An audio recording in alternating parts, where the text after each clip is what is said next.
How's it going, everybody? Rybrad here today, and we are back with our Honolulu Hammerheads franchise mode. We're in season 2025 playoffs, round 3, conference finals. I was going to say round 2, but we are in the conference finals up against the Colorado Avalanche. And as you guys can see, they actually have home ice advantage. They finished better than us in the regular season, but all that matters right now are these next potentially 7 games. As you guys can see, Crosby is our leading point getter. Let's go ahead and show you guys our lines before we go ahead and check out the statistical matchup. What I think I'm going to do is move Crosby back to line 2. I know Kalysnik, has been good, and Crosby's been really good on that first line. I just don't think against this Colorado Avalanche team, Sidney Crosby on the first line is gonna help us much. I could always move Crosby to the third line too, but I do want him getting ice time. I know Radulov is good. He's better defensively. So if Crosby's looking poor defensively, which, his defensive awareness and faceoffs are still good, but his other defensive stats aren't that great. You can see here, he's still so well-rounded. I still think he's good enough for the second line. Physicality comes from Byfield, and then Rodrigo Buleris here can help set him up for his goals. Defensively, we got Sergachev and Bean. Bean has been so good in these playoffs, a plus 15. It's insane. Albalin and Clark, and then Bear and Kerman. Bear coming down to this third defensive pairing has been good for us. Anyway, taking a look at the goalies, Jacob Markstrom has had a good postseason. 921 and a 236. I will take those, especially in the postseason there. You can see his poise is at 85. Recovery at 80. He's looking very, very good. Well-rounded. 88 in the angles, 86 in the breakaway. Those are the things I'm looking for. Stick high is only an 85, though, so he's still a good goaltender nonetheless, and we can hopefully get some of our guys to grow and take over in the near future. But let's take a look at the opposition. Who is standing in our way? It is the Colorado Avalanche. It is Nathan MacKinnon. It is Mikko Rantanen. It is Riley Smith. Riley Smith has joined that first line. No more Gabriel Landeskog on that first line. It is Riley Smith, and they've been okay. I mean, Rantanen a -2, but they're putting up points. So a very, very high event first line with the second line of Jost, Reinhart, and Toffoli. That's been a very, very, very solid second line. Sam Reinhart with 12 points there has been great for them. Jost is getting 20 minutes a night, so we must be on the first power play as well. Then they got Burakovsky, Mike Amadio, and Vitaly Abramov. It's a good third line. I think overall wise, it's not exactly spectacular. It's nowhere near ours, but nobody's going to be near ours. But I still think it's fine. And then finally, they've got Hoffman, Studnicka, and Martin Ferk. Below average, fourth line, not fantastic. Nothing I'm scared of. Defensively, it's a pretty good defensive core. Bowen Byram and Cal McCarr make up a very, very good first pairing, which is a +10, so that's one to look out for.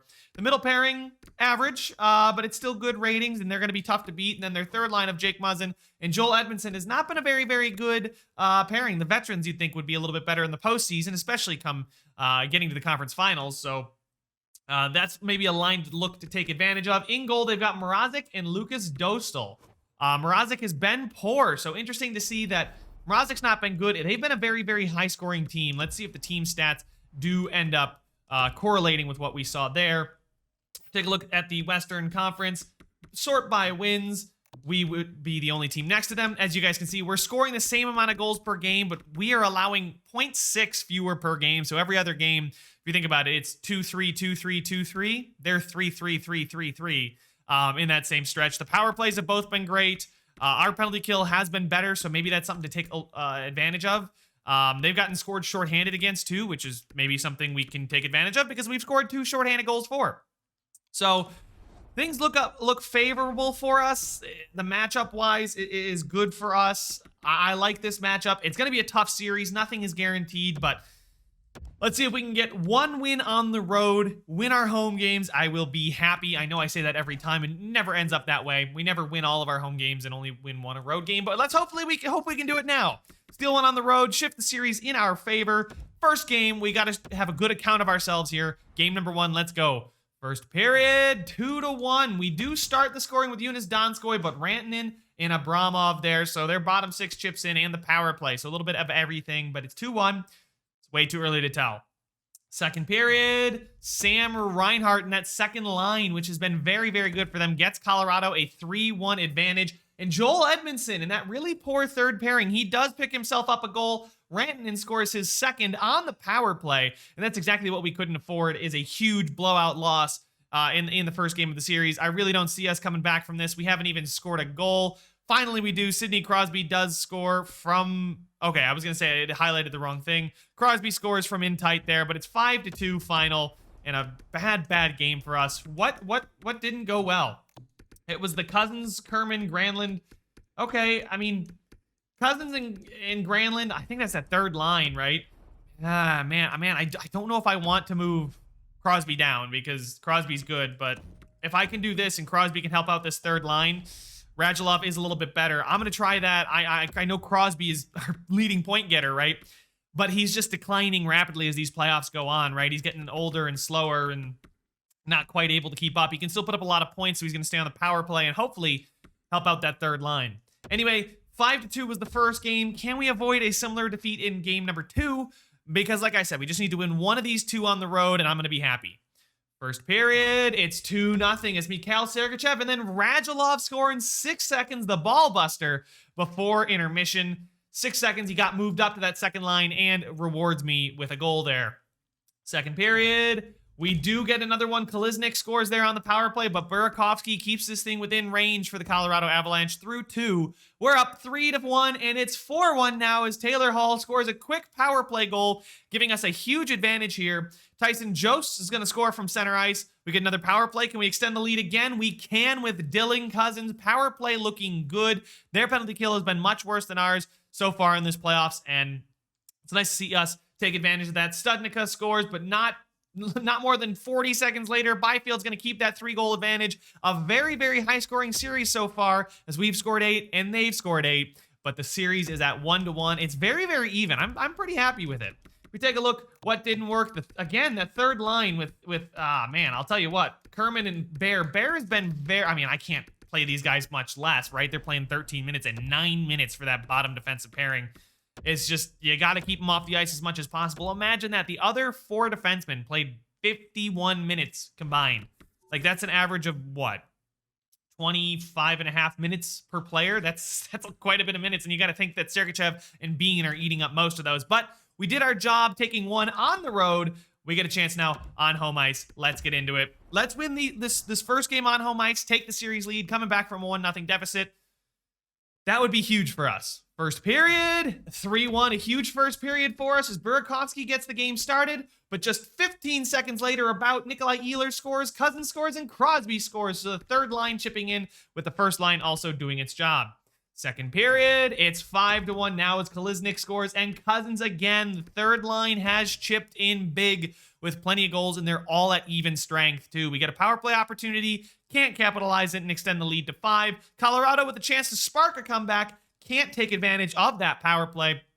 Good to see our penalty kill has been good after that first game where it wasn't exactly fantastic. But with 2 minutes to go, we are going to get out of here. 5-1 is the final score with the win.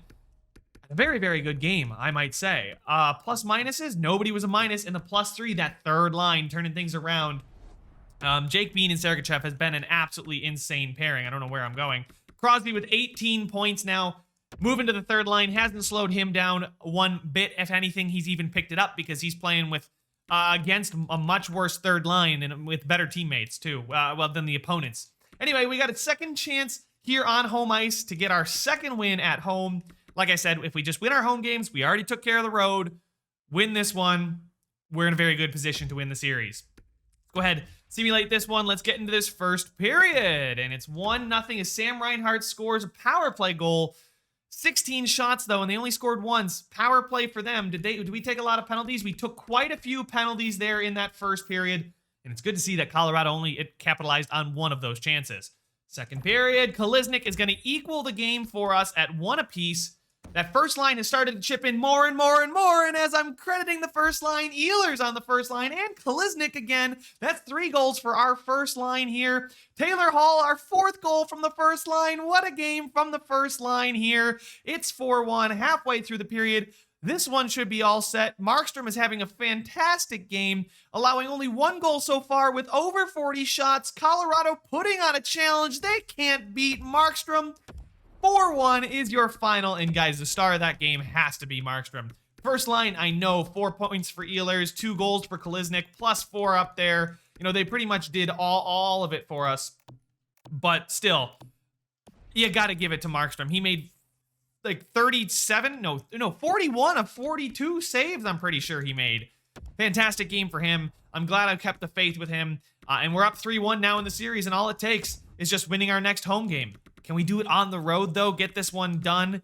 Face the Columbus Blue Jackets in the Stanley Cup Finals. We'll see. Crosby's been good. The team's been good, and the defense has been better. We're heading back to Denver for a potential series-clinching game and punching our ticket to the Stanley Cup. It all is going to get started here in this first period. They scored first again, but Bulerice on that second line is going to get a goal, and the second line has been quiet, but as long as they're keeping Colorado's second line quiet, I'm pleased. Abramov has been a very, very good piece there for Colorado, so it's nice to see a little bit of an unsung hero. Not really hurt us, considering we're keeping their top guys quiet, but, you know, it's the kind of guy that if he can just keep them in it, guys like McKinnon, Rantanen can probably get them back into this one. So hopefully we have a better showing in the second period. We don't. They have a much better period. Samuel Girard with a power play goal, and then Nathan McKinnon is going to get, I think, his first of the series? No, not his first of the series. He scored a couple this series, but not a lot. He's been quiet when it comes to the goal front. And we have a chance to still come back and potentially force overtime. It's only a 2-goal game, a power play chance. We can't cut the lead. And with 5 minutes to go, Colorado's hanging on to a 2-goal lead. With a minute to go, Colorado is going to see out a quiet scoring game, a relatively quiet scoring game, considering all the things we've seen so far. The first line did not have a great game, -2, and, well, there's only 2 minuses to be had because one was on the power play. But a 3-1 loss on the road. Like I said, we've got one more home game before I really have to sweat it out. I really don't want to drop this game and go to a Game 7 because anything can happen in one game. So, boys, we need to step up here big and win this game on home ice and get to that Stanley Cup final. Get back where we belong, which is, I mean, I truly believe that we're, you know, the best team in the league, even though the record during the regular season favors Colorado. First period, 2-0. Crosby gets us off to a strong start on the power play, and Ollie Kerman is going to chip in with a goal there as well, getting us a 2-goal advantage. Second period sees them equalize through Sam Reinhart, but Radulov rewarding me again for promoting him to the second line. He's going to try and stop the Sam Reinhart show. It's 3-2. We're up by 1. We got a third period on the horizon, and if our defense can continue to play well and we get insurance markers when we need them, Quentin Byfield, big game Byfield in a huge one here on the power play, gets us a 2-goal advantage back halfway through the period. Bear is going to get us a third insurance marker here, and that should be all she wrote. We should be heading to the Stanley Cup Finals for the, I think second or third time in franchise history. And I'm talking about making it to the Stanley Cup, and they made it a lot more interesting than I think it should have been.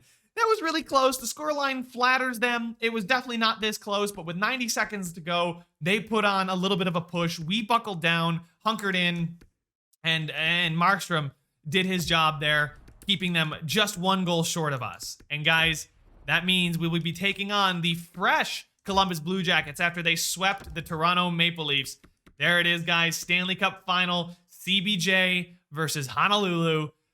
We're going to have to wait for the next episode for that one, boys. Make sure to leave a like if you enjoyed it. Subscribe if you want to see some more, and I will see you guys in the next one.